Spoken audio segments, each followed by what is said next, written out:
the importance of gang life and gang culture in America, particularly.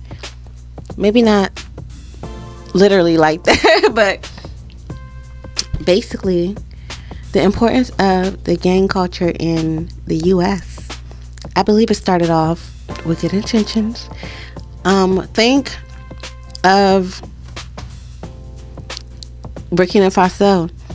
There is a resistance group that took over and was able to help put Captain Ibrahim Traore in power. So that was the resistance. And now, because as a result of that, and as a result of Captain Ibrahim Traore of Burkina Faso, he's a Burkina man. Okay. Now his country is going in a progressive upward mobility. Okay. They're collaborating with Russia. They're collaborating with BRICS, period. And they're able to develop their own produce, their own goods, their own everything. And that's how it should be. It's as though the United States have been not using their resources wisely, have been very inefficient with their resources. So I don't really mind the Doge committee, agency, whatever. It is what it is, baby.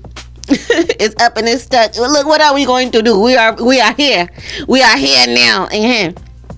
So instead of utilizing the resources for what it's meant for, they've been seems as though they've been mismanaging, mishandling, misappropriating. It seems, I don't know, allegedly, just in my own mind. Hey, disclaimer. But yeah. So not doing what they needed to do with the resources, clearly, because as I stated before in one of my other videos, the infrastructure will tell the truth. The infrastructure will tell the facts, what's going on, what's not going on. Okay? The people who are being trained, who knows what they're really doing. You know? Is it too many requirements on people so that only the people that you want will join and not the people that are truly qualified? So anyways, as I was stating, as far as gang culture and how it is what it is. As long as you're not harming children, it's up and it's stuck, baby. Period. As long as you're not harming children, it's up and it's stuck. And that's why I believe that Tupac, when he was, I guess, putting some rules in place for thug life, okay, that yeah. And I'm gonna get further into why, I was like, okay, yeah, because the resistance put Captain Ibrahim Traore in power to represent the will of the people. That is also possible in the U.S. That's all I'm saying. That's all I'm saying. I'm just saying something. Okay, it's coming from my head. That's it. But yeah. So if we look at the gang culture that started originally and what the intentions were for, then we can look at it as if it's a resistance and it's meant to reflect the people, especially the melanated people of the country who run and control who gets money. Further, that leads me to the Black Town Hall. Let me know what day and time y'all want me to start the Black Town Hall and if you're going to be joining. Okay, make sure it's like maybe like in the evenings or something like that. Let me know. Okay, type it below. Okay, but yeah, in the Black Town Hall, what we're gonna do is well, anyways, I'll just let you all get there. You know what I'm saying? I'm gonna let y'all get there. Okay, but definitely that, so that we can talk about these things. You know what I mean? Yeah. But like I was saying, so that's the resistance. And if it's the resistance and for good, right, and to represent melanated people, then you would need a set of rules to abide by, right? And if Tupac was trying to do that with Thug Life, then yeah, I was down for that. Period. There has to be lists of Caucasoid products, Caucasoid services that all, especially the the ones that don't favor melanated people so much, okay, that don't like melanated people at all, really, okay, I was I was in Virginia, clearly for the past couple days, and I ran into this guy at one of the restaurants, and he said he was there for a Mason convention. He was saying that he was there to meet his brothers and things of that nature. I acted like I didn't know a goddamn thing. I said, "What is that? I don't know what that is." And would you like to inform me about it? And he's the one that initiated talking about it, so they're just out and proud about it. I'm just saying, you know who they got in office, okay? So what I'm saying is, if we know these things exist, can we stop hating on each other? Because we're all in the same fucking system. No matter how far up we go in this system, we are still. So let's just remember that.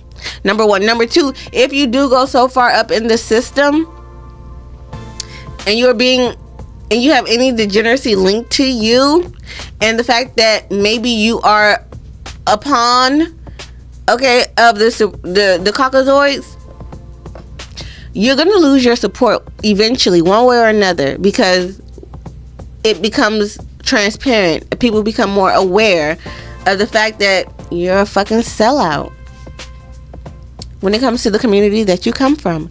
And keep in mind, the Caucasoids will remain loyal to their Caucasoidians. So when we stop and when we remove our support from these people who may need their support removed, then the ball is in our court as a people. Again, it always has been, but we need to realize that they like to put little distractions and deflections so that we don't realize that. And they make sure to put a lot of natural disaster seeming things, maybe, and making life just unbearable, so that you have no other choice but to, say fuck what's going on and try to buckle down and focus on your life. That's what they want.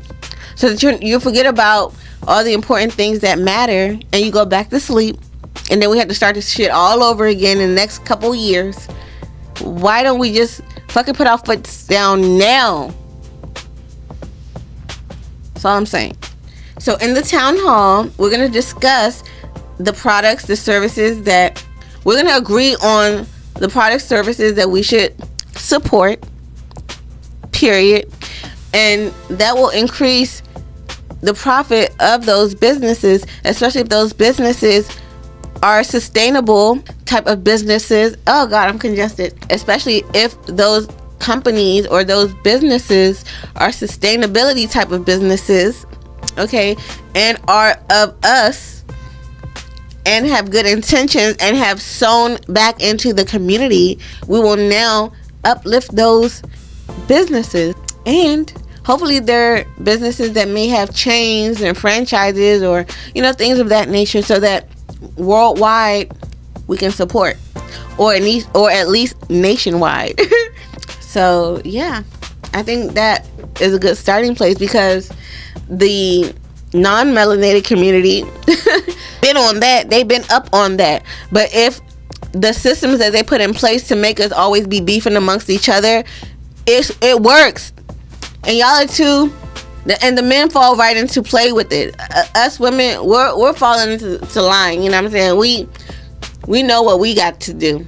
The men are the ones that don't know what the fuck to do, and we can't tell them what to do. So we just have to be an example. And then of course they're gonna copy off of us, because men, they don't really know. They have no focus in life unless it's attached to a woman or attached to whatever feminine they're attracted to.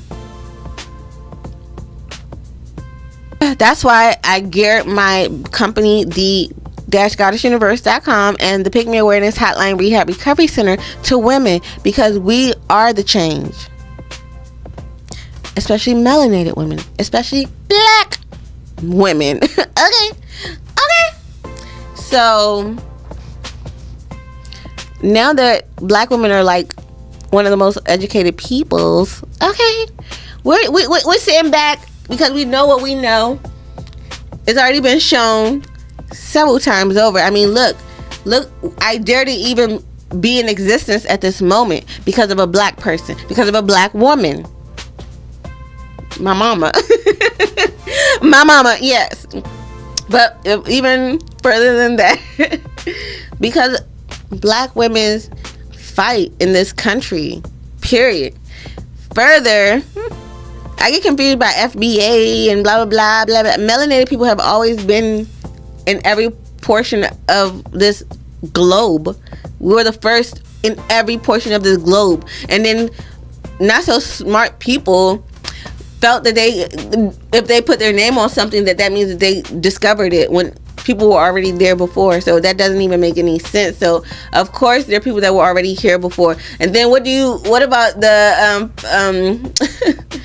ADOS, African American descendants of slavery? And then the FBA is like, come on now. Come on now. Maybe, I don't know. All I know is if everyone, where did the people that were originally here, where did they migrate from? They had to migrate from somewhere because it was all one landmass prior, right? It wasn't, the map as we see it now was not as it was back then, okay? So there was migration even to America. So that's all I'm saying. So who were those people regardless? Africans. So that's why I'm like, at the end of the day, you still got us in your blood, ho. You still got us in your blood. You're still African. And I happen just to be African American. I'm both of them. Okay. It'll be so great if, our brothers and sisters all over the globe can trace their roots and figure out exactly where they come from. And if they want to go and interact with that area, they can. And if not, at least they know where their roots are from. That would be great. You know what I mean? And what's it called? In a matriarchal society, that probably would be the case, because matriarchy would think of everything instead of like a patriarchy. They'll just do the shit and think about it later, and when shit is already collapsing, falling out the sky, stuff like that. Anyways, like I was saying, we should have key globally available products and services of key organizations that will not fold. Once we start having a movement with that, okay, then of course the people that we should be going to, okay, that have not folded yet, that's what we should be supporting. The people who are passing the real authentic message, whether you like it or not, whether it triggers you or not. If it's a message for the greater good, pass that shit along. The fuck? How you look hating on someone trying to pass a good positive message? Unless you're a pick me and you think she look better than you, and you think if you like that picture, oh my god, the guy that you like is gonna see her, and oh my god, he's gonna want her. Trust me, there's a lot of other women that he wants that he's probably actually effing around with. Okay? So fucking pass a good message on. He gonna fucking cheat on you anyways. Like oh my god. And further, if we can do that with some companies that are in the US, we can do that and make a whole new global epicenter, but in like Africa or in like wherever the hell black people decide to make it. It should be a global black people meeting. Where do you want the next epicenter to be? One of the options might be Burkina Faso, because they're already showing and leading the way. Niger, Mali, Burkina Faso. Period. So like BRICS, you know what I'm saying? The BRICS nations. Period. And so like BRICS, maybe there should be a subsection of BRICS for just African nations. So there should be a subsection of BRICS for just African nations. You know what I mean? But of course, it's like a subcommittee within the overall umbrella of BRICS. Nations that want to improve the globe and have equity. Period. But anyways, I've been popping my ish. Okay. I just had to come by and, pop my ish with y'all. I had some energy. I don't know how. I feel like I haven't slept in like almost 4 hours now. That's my life. Okay. Period. Okay. Anyways, it's your goddess Kate. Kottick. Okay.